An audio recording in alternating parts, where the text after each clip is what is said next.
नमस्कार दोस्तों, वेदांत सक्सेना नाम है हमारा और आप देखना शुरू कर चुके हैं इंडिया फर्स्ट नेटवर्क। दोस्तों, जैसा कि आप देख पा रहे हैं कि मैं खड़ा हूँ सेंट्रल जेल कोटा। जी हाँ, सेंट्रल जेल कोटा के जो सुप्रिटेंडेंट हैं राजेंद्र कुमार जी, अभी हमने उनका इंटरव्यू लेना है। और जेल की दुनिया कैसी होती है, कैदियों के साथ बर्ताव कैसा किया जाता है, कैदियों की सुरक्षा के लिए क्या प्रावधान है, यहाँ पर कैदी हैंडीक्राफ्ट है, फिनाइल है, बैग हैं, ये सारी तमाम चीज़ों का उत्पादन भी करते हैं, बनाते हैं।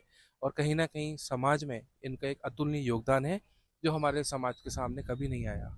हमारे समाज के सामने हमेशा ये आया कि जेल के अंदर करप्शन होता है, जेल के अंदर मारपीट होती है, झगड़े होते हैं, बिना पैसे रोकड़े के यहाँ पे कुछ काम नहीं होता है। इस तरह की जो छवि है, इसको एक फेयर तरीके से रिप्रेजेंट करने के लिए आज इंडिया फर्स्ट नेटवर्क ने पहल करी है। तो चलिए मिलते हैं जेल सुप्रिटेंडेंट राजेंद्र कुमार जी से और डिप्टी रजिस्ट्रार, सर क्या शुभ नाम है अपना, भरत जी से, और जानते हैं कि यहाँ की असल दुनिया कैसी है। और फिर हम जाएंगे जो यहाँ पे नज़दीकी पेट्रोल पंप है। मैं आपको एक बहुत ही शानदार और एक रोचक चोचक बात बताता हूँ कि जो पेट्रोल पंप है बिल्कुल नज़दीक में यहाँ पर, वो सेंट्रल जेल का ही है। और यहाँ पे खुद जो बंदी हैं वो पेट्रोल भरते हैं, अपना रोजगार चलाते हैं जो ओपन कैंप है उसके तहत। ओपन कैंप में क्या होता है कि जिनका आचरण अच्छा होता है, जो जिन कैदियों का, उनको ओपन कैंप में रखा जाता है ताकि वो अपने परिवार के साथ रहें। परिवार जो है उनकी देख रेख के अंदर अपना काम कर सकता है। बच्चे जो हैं वो एजुकेट हो सकते हैं। और जो बंदी हैं वो भी कहीं ना कहीं अपना जो है रोजगार कमा के अपना जीवन व्यापन है वो अच्छा चला सकते हैं। और जब भी वो बाहर जाएंगे यहाँ से तो उनके पास एक जॉब एक्सपीरियंस होगा कि हाँ, हमने सेंट्रल जेल के पेट्रोल पंप पे काम किया है, ताकि उनको आने वाली फ्यूचर में जब वो एक बंदी से सिविलियन बन जाएंगे तो उनको काम की तलाश में उनको सहायता हो और उनको एक अच्छा काम मिले। थैंक यू सो मच हमारे साथ जुड़ने के लिए। और अब चलते हैं सेंट्रल जेल का दौरा करने। सर नमस्कार। नमस्कार। सर कैसे हैं आप? बस बहुत से। सर मैं आपसे पूछना चाहूँगा कि सेंट्रल जेल कोटा के आप एसपी हैं, सुप्रिटेंडेंट, तो यहाँ पर कैदियों की कुल संख्या कितनी है और कैदियों की सुरक्षा व्यवस्था से संबंधित आपके पास क्या योजना है, किन पर आप काम कर रहे हैं? वर्तमान में सेंट्रल जेल कोटा में औसतन 1550 ले सके 1600 तक बंदी निरुद्ध रहते हैं। और 60-40 का रेशो है। 60% अंडर टाइल्स रहते हैं, 40% कन्विक्ट बंदी रहते हैं। और सुरक्षा व्यवस्था के लिए हमारे पास 3 शिफ्ट चलती हैं कांस्टेबल्स की। और उसके साथ साथ बाहरी जो सुरक्षा है वो आरएससी की जिम्मेदारी है। तो बाहर जेल परिसर जो है उसके चारों तरफ आरएससी वालों का रहता है पहरा। और अंदर जो हमारे जेल के कर्मचारी हैं उनका रहता है पहरा। सर जैसा कि हम ये सुनते हैं और देखते हैं कि जब एक बहुत ही खतरनाक कोई अपराधी जेल के अंदर बंद होता है तो तरह तरह के रिहेबिलिटेशन प्रोग्राम्स लागू किए जाते हैं और उसके अंडर उनको ट्रेन किया जाता है ताकि वो एक अच्छे नागरिक बन के जेल से बाहर निकले। तो आपके पास कौन कौन से ऐसे रिहेबिलिटेशन प्रोग्राम्स हैं, थोड़ा आप हमारी ऑडियंस को बताइए। ये आपने बिल्कुल सही कहा। पूर्व में जेल का मकसद केवल बंदियों को जो सजा दी जाती थी माननीय न्यायालय द्वारा उसको भुगताने तक सीमित था। पर अब ऐसा नहीं है। अब जेल एक तरह से सुधार गृह भी है। और जो भी बंदी जेल में प्रवेश करते हैं तो हमारा ध्येय ये रहता है जब भी वो यहाँ से जाए तो वापस जो एक उसने अपराध किया है किन कारणों से किया उसका पश्चाताप करे, अपने में सुधार लाए। और हम ये चाहते हैं कि जब जेल से वापस जाए तो एक समाज में वापस सभ्य नागरिक की तरह वो रहे। और इसके लिए जो भी प्रयास है, बहुत प्रयास विभाग द्वारा किए जा रहे हैं। जो पढ़ना चाहते हैं बंदी उनके लिए हमारे पास लाइब्रेरी है जहाँ पे स्वेच्छा से पढ़ सकते हैं। इसके अलावा जो हमारे पास निरक्षर बंदी आते हैं, एक नियमित रूप से हमारी क्लास चलती है। बंदी ही हमारे जो एजुकेटेड बंदी हैं जिन्होंने बीए एमए किया हुआ है उनको लगाया हुआ है। और 20-20 25-25 बंदियों के बैच में हमारे वो साक्षरता अभियान चलता रहता है। जो भी निरक्षर बंदी आते हैं पहले उनको साक्षर करना, जो साक्षर हो चुके उनको फिर थोड़ा पढ़ना लिखना सिखाना, ये हम करते हैं।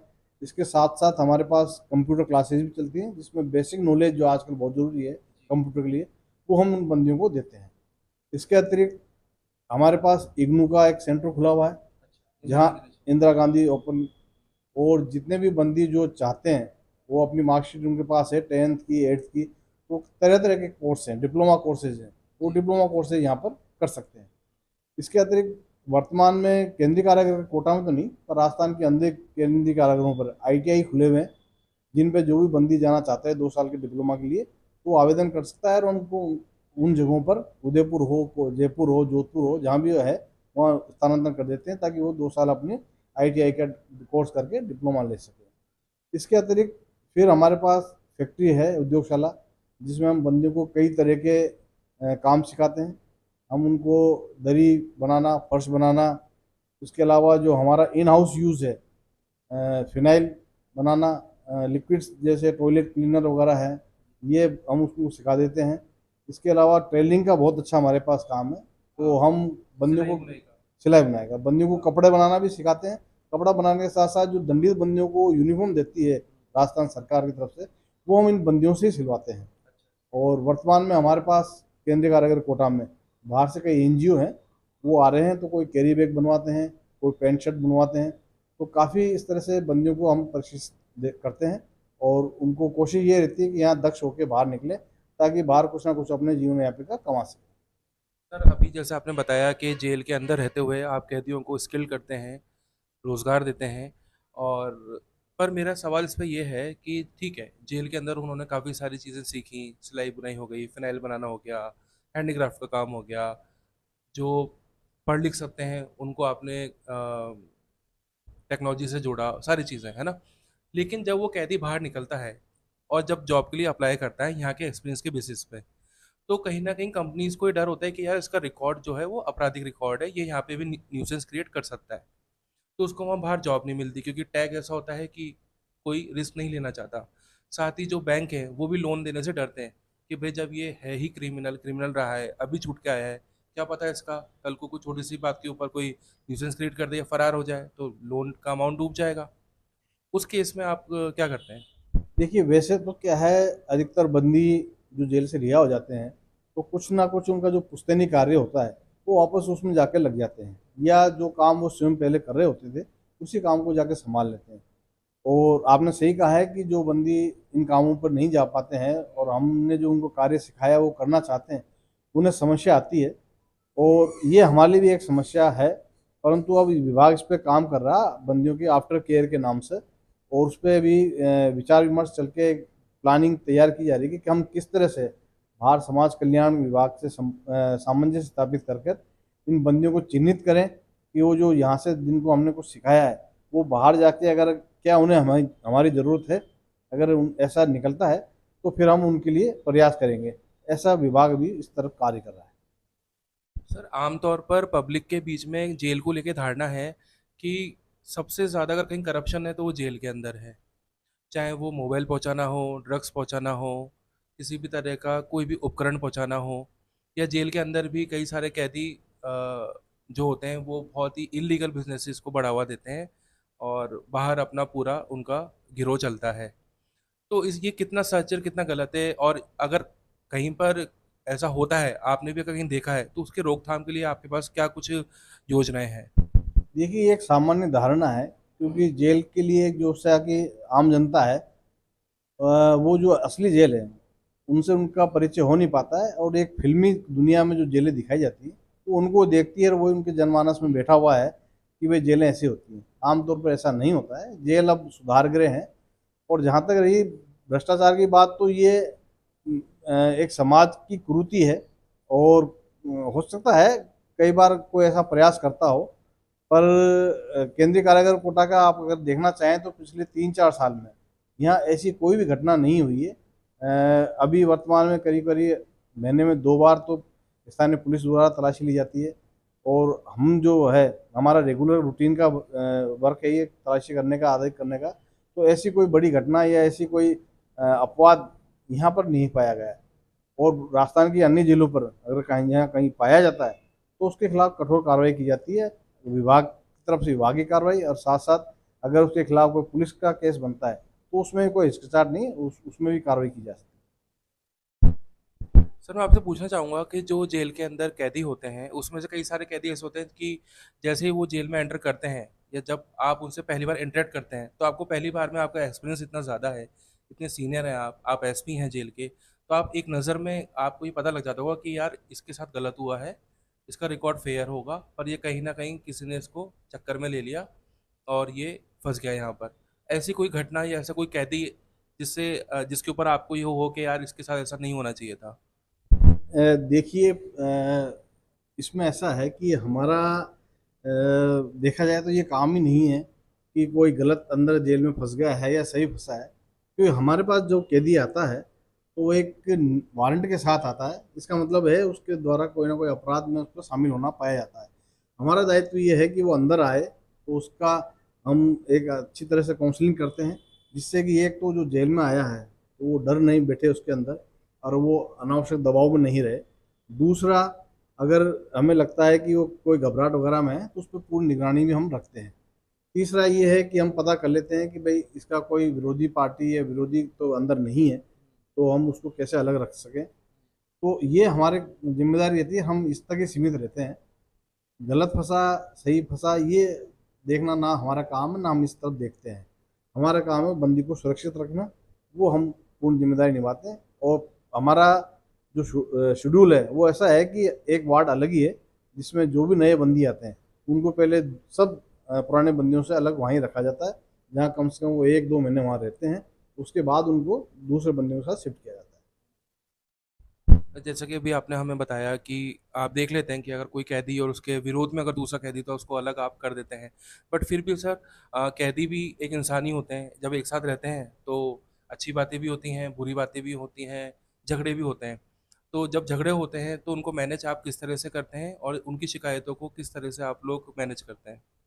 है। देखिए, क्योंकि छोटे से परिसर में 1550-1600 व्यक्तियों का रहना है, तो छुटपुट बातें कहा सुनी कभी होती हैं। तो हमारा प्रयास रहता है दोनों पक्षों को बुला के समझाना कि आप लोग पहले ही यहाँ पर आए हुए हो, आपके परिजन परेशान हैं और इस तरह की हरकतें करेंगे तो आप भी समस्या में और उलझते जाओगे। तो सामान्य तौर पर मान जाते हैं। कभी कभार अगर कोई ऐसी बड़ी घटना हो जाती है तो उसके लिए उनके खिलाफ जो पुलिस में प्राथमिक दर्ज करानी होती है वो हम कराते भी हैं, और फिर उनके जेल स्थानांतरण भी हम करते हैं। सर, एक सवाल मेरा आपसे ये है कि जो आपकी जर्नी रही है अभी तक, बचपन से लेके और एक अब आप एक सेंट्रल जेल कोटा के सुपरिटेंडेंट हैं, तो क्या प्रेरणा थी जो आपको इस पेशे में लेकर आई और आपने इतना सम्मान और इज्जत इस समाज में पाई? देखिए, असल बात तो ये है, जब एक कोई भी पढ़ा लिखा व्यक्ति है जब सेवा के लिए ऑप्ट करता है तो उसके पास पहली चॉइस ये रहती है जो सर्विस उसको मिल जाए वो मिल जाए। तो प्रयास था हमारा। जेल सेवा भी उसमें एक ऑप्शन इसलिए था कि यूनिफॉर्म सर्विस थी, और यूनिफॉर्म सब की सबसे बड़ी खासियत ये है कि आप जब यूनिफॉर्म पहनते हैं तो आप अपने आप को एक अलग महसूस होते हैं और जिम्मेदारी आप पर अपना आप आ जाती है। तो आप एक डिसिप्लिन लाइफ जीते हैं, और कहीं ना कहीं वो बहुत बड़ा योगदान करती है आपकी व्यक्तित्व में भी निखार लाने के लिए। तो ये एक कारण था। और जेल सेवा एक ऐसी सेवा है कि जहां आप जाने अनजाने में ही मानव सेवा भी करते रहते हैं।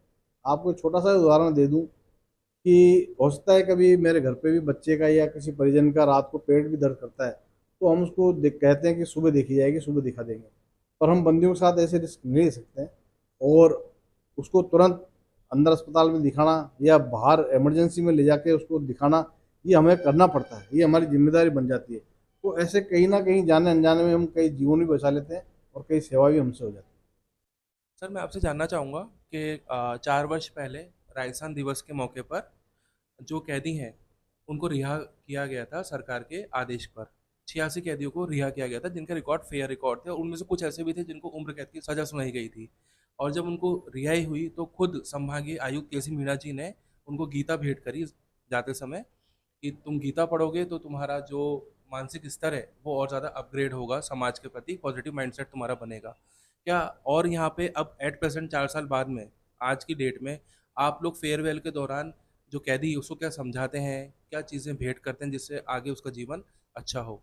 देखिए, राजस्थान सरकार की तरफ से एक बंदियों के लिए जो बंदी खुला शिविर है वो एक बहुत बड़ा कारण बन जाता है उन्हें जेल के अंदर रहते हुए सुधार करने के लिए। क्योंकि अगर कोई बंदी जेल में अच्छे आचरण से रह रहा है तो वो अपनी 1/3 सजा समाप्त होने के बाद बाहर खुली जेल में आ सकता है। और खुली जेल में आने का मतलब है वो अपनी सजा पूरी होने से पूर्व ही अपने परिवारजनों के साथ रह सकता है, और अपना स्वयं का कोई भी काम वो चाहे तो कर सकना शुरू कर सकता है।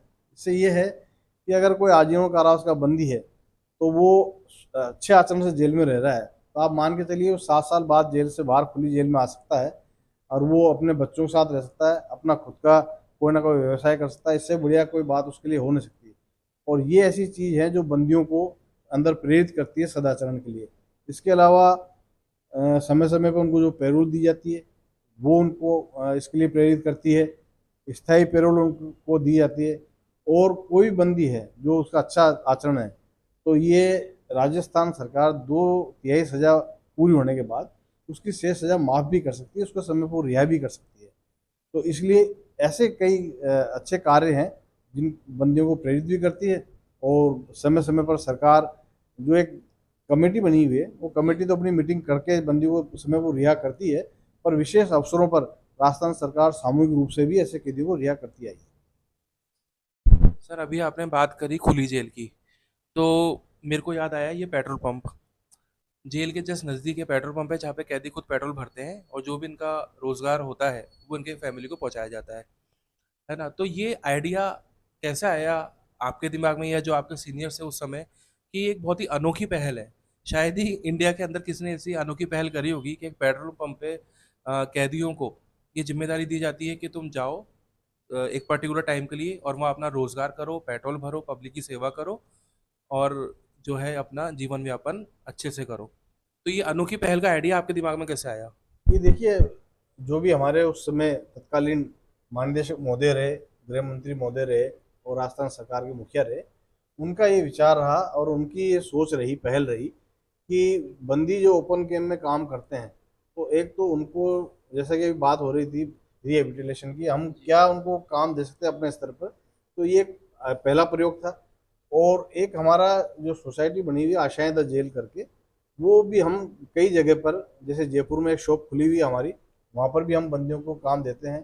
कोटा जेल पर भी पहले इस तरह से जेल के अंदर सामग्री बन के वितरण हुआ था, तो वहाँ भी हम इनको देते थे। तो उसी के तहत ये एक प्रयास था जिसके तहत पेट्रोल पंप की शुरुआत की गई, सबसे पहले जयपुर में की गई। और उसमें हमें यह रहा कि जो बंदी हम ओपन कैम्प में निकालते हैं उनको हम 2 शिफ्टों में काम दे पाते हैं। तो अभी जैसे कोटा जेल में आप देख लीजिए, 2 शिफ्टों में हम कम से कम 24 बंदियों को काम दे पा रहे हैं। और उससे बहुत अच्छा हमारे एक रिजल्ट आ रहा है। बंदी भी अच्छे प्रेरित होते हैं, उनको कहीं आने जाने की जरूरत नहीं पड़ती है, अपना काम करते हैं। और वो चाहें तो आधी शिफ्ट के बाद दूसरा काम भी अगर वो करना चाहें तो वो कर सकते हैं। तो ये अनूठी पहल रही है। और अब जयपुर कोटा के बाद राजस्थान सरकार की तरफ से जेल विभाग के लिए भरतपुर और अलवर में भी इस तरह से पेट्रोल पंप संचालित किए जा रहे सर अभी जैसे हम देख पा रहे हैं कि पेट्रोल पंप पे कैदी पेट्रोल भर रहे हैं, इनकी मंथली सैलरी क्या होती है? हैं। इनको हम 300 रुपये प्रतिदिन के हिसाब से देते हैं। और 2 शिफ्टों में काम करते हैं, सुबह 6 से 2 बजे तक और 2 से 10 बजे तक। ये तो मान लिया जाए कि 24/7 सर्विस हो गई पेट्रोल पंप की। बिल्कुल, बिल्कुल, बिल्कुल। और जो ये कमाई करते हैं वो फिर मतलब फैमिली तक कैसे पहुंचाई जाती है, कैश या अकाउंट में? नहीं, जैसे कि हम तो इनके अकाउंट में पैसा जमा करते हैं सीधा। और फिर ये, क्योंकि अब जैसा आपको बताया सब ओपन कैम्प के बंदी हैं, ओपन कैम्प में अपने परिवार के साथ रहते हैं, या इनके परिवार वाले भी मिलने इनको आ जाते हैं, तो ये अपने स्तर से पैसा विड्रॉ करके उनको दे सकते हैं। इस पर हमारी कोई पाबंदी नहीं है। एक सर लास्ट सवाल बस मेरा ये है कि आप सेंट्रल जेल के एसपी हैं, क्या कुछ आपको यहाँ पे कमियाँ लगती हैं कि या रिक्वायरमेंट्स जो यहाँ पर होनी चाहिए थी, चाहे वो टेक्नोलॉजी से रिलेटेड हो, चाहे वो किसी भी तरह का कोई ऐसी योजना यहाँ पे आप चाहते हैं जिसकी कमी आपको यहाँ फील होती है कि भाई कैदियों के लिए कुछ और सुविधाएं होनी चाहिए, या जो कर्मचारी यहाँ पे खुद फील करते हैं कि यार हमारे पास यहाँ पे बैठने रहने खाने की व्यवस्था हो, या जो हमारी सैलरी से रिलेटेड कुछ इशू होते हैं कर्मचारियों के कि सर इतना हम काम करते हैं, कभी कभी आपको ओवरलोड हो जाता है, फेस्टिवल के टाइम पे तो आप लोग प्रॉम्प्ट रहते हैं। ऐसे कोई रिक्वायरमेंट्स जो आप सरकार से अपील करते हैं हमारे चैनल के माध्यम से जो आप बताना चाहें? ऐसा कुछ भी नहीं है। जितने भी कमियां हैं तो क्योंकि समय समय पर कलेक्टर साहब की भी तरफ से इंस्पेक्शन होते हैं, डीजीएम महोदय भी इंस्पेक्शन पर आते हैं, तो इस तरह की कोई कमी भी होती है तो उस स्तर पर उनसे निवेदन करके और राज्य सरकार तक पहुंचा दी जाती है। और ऐसा कुछ है नहीं। हाँ, ये जरूर है कि क्योंकि पुरानी बिल्डिंग है, पुराना भवन है, तो जनाधिक्य की समस्या रहती है। तो उसके भी निवारण के लिए राजस्थान सरकार की तरफ से निकट भविष्य में ग्राम शंभूपुरा में एक प्रथम चरण में 1000 दंडित बंदियों के लिए एक जेल का निर्माण प्रस्तावित है, जो मैं समझता हूँ आगामी कुछ महीनों में शायद वो काम शुरू हो जाएगा। सर 2 शब्द आप हमारे चैनल के लिए कहना चाहें? निश्चय ही आप लोग जिस तरह से काम करते हैं और जो सकारात्मक समाचार जन जन तक पहुंचाते हैं, वो बहुत अच्छा काम है। आप भी हमारी तरह ही 24 घंटे काम करते हैं, और उम्मीद यही है कि जितना भी सकारात्मक है वो ज़्यादा से ज़्यादा जनता के मार्फत पहुँचे, जनता तक पहुँचे, ये हम आपसे उम्मीद रखते हैं। और आपको इसके लिए बहुत बहुत बधाई और शुभकामनाएं। Thank you so much sir हमारे साथ जुड़ने के लिए। आपने तमाम पहलुओं के ऊपर बहुत पॉजिटिवली जवाब दिए, और अब मैं उम्मीद करता हूँ हमारी कोटा के साथ साथ पूरे भारत देश की जनता से कि उनकी भी जो धारणा है उसमें कहीं ना कहीं बदलाव आएंगे। और जो यंगस्टर हैं वो भी ये चाहेंगे कि अगर मैं एसपी बनूं तो राजेंद्र कुमार जी ऐसा बनूं। धन्यवाद। थैंक यू सो मच हमारे साथ जुड़ने के लिए। हम आपको चलो ऐसे सज्जन की कामना करते हैं। Thank you.